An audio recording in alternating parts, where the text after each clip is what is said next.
Lockdown से पहले गीता के घर का नजारा कुछ ऐसा था कि रोहन ऑफिस जाता था और शिविन स्कूल। जिनके घर से जाने के बाद गीता काम खत्म करके बाकी समय आराम करती थी।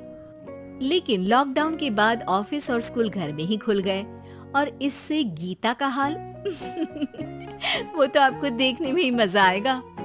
शिविन, ओ शिविन, महाराज उठने के लिए क्या 21 तोपों की सलामी लेंगे? अरे बिस्तर से बाहर निकल, ऑनलाइन क्लास स्टार्ट होने वाली है। अरे तुम भी हद करती हो, स्पीकर की तरह चिल्लाने की क्या जरूरत है? दिख नहीं रहा मेरी कॉन्फ्रेंस चल रही है। अब कैमरा और स्पीकर ऑन कर रहा हूँ, मुझे कोई शोर नहीं चाहिए। इस पर जैसे ही रोहन लैपटॉप का कैमरा और स्पीकर ऑन करता है तभी कुकर की सीटी बजती है। करा लो अब इसे चुप, लॉकडाउन नहीं हुआ, मेरी मौत का फरमान जारी हो गया। दोनों बाप बेटे ने नाक में दम किया हुआ है। ऐसा बोलकर गीता वहाँ से शिविन के कमरे में पहुँच जाती है, जहाँ शिविन अभी भी सो रहा होता है। ओ आलसी, अब अगर 5 मिनट में नहीं उठाना तो आज तेरा गेम और यूट्यूब कैंसिल। माँ की बात सुनकर शिविन बिना 1 मिनट गंवाए उठ खड़ा होता है। उठ गया, अभी नहाकर भी आता हूँ। ये नाटक कहीं और, मुंह पर गीला कपड़ा मार और पढ़ने बैठ। शिविन की ऑनलाइन क्लास स्टार्ट हो जाती है, जिस पर गीता उसे वहाँ बिठाकर रसोई में चली जाती है। थोड़ी देर में उसे कमरे से कुछ आवाज सुनाई देती है, जिसे सुनकर वो कमरे में वापस आती है। हाय राम, तुझे क्लास अटेंड करने के लिए बोला था, कैमरा ऑफ करके बिस्तर पर नाचने के लिए नहीं बोला था। मम्मी मुझे कुछ समझ नहीं आ रहा, आप बाद में पढ़ा देना ना, वैसे भी अटेंडेंस तो लगी गई है। हाँ बेटा, जरूर बन जा, तू अभी से हम सबका बाप बन जा।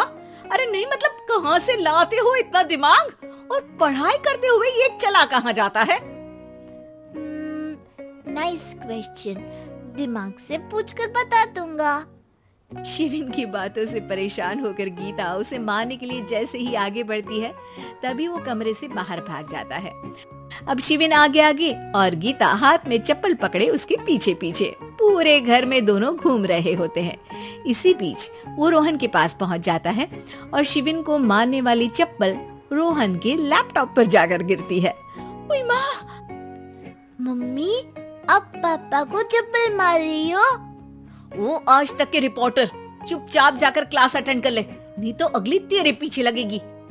इस पर शिविन वहाँ से चला जाता है, जिसके बाद रोहन गीता से कहता है, इस सर्कस के लिए कुछ बोलना चाहोगी? अरे क्या करूं, जब से तुम दोनों घर में रहने लगे हो, घर अपने आप ही सर्कस बन गया है और मैं तुम्हारी नौकर, कभी बेटी को संभालो तो कभी बाप के नखरे उठाओ। इन्हीं सब उथल पुथल में दिन बीतते रहते हैं, जिसमें हर रोज घर के अंदर कुछ नया सियप्पा खड़ा मिलता है, जो ज्यादातर शिविन और रोहन की ऑनलाइन स्कूल और ऑफिस से रिलेटेड ही होता है।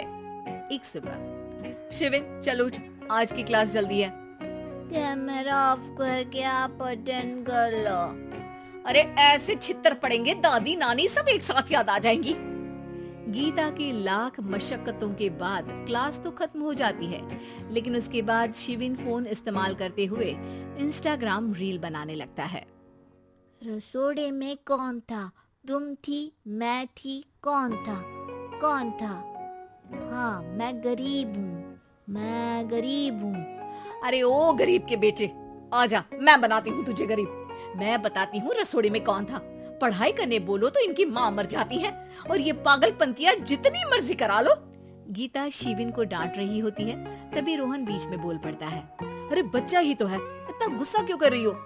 बेटे का साथ देने की इसी एक कोशिश में अब शिविन के साथ साथ रोहन भी गीता के गुस्से की सूली पर चढ़ जाता है। अगर बेटे पर इतना ही प्यार आ रहा है तो इसे क्लास अटेंड क्यों नहीं कराते, इसका होमवर्क क्यों नहीं कराते?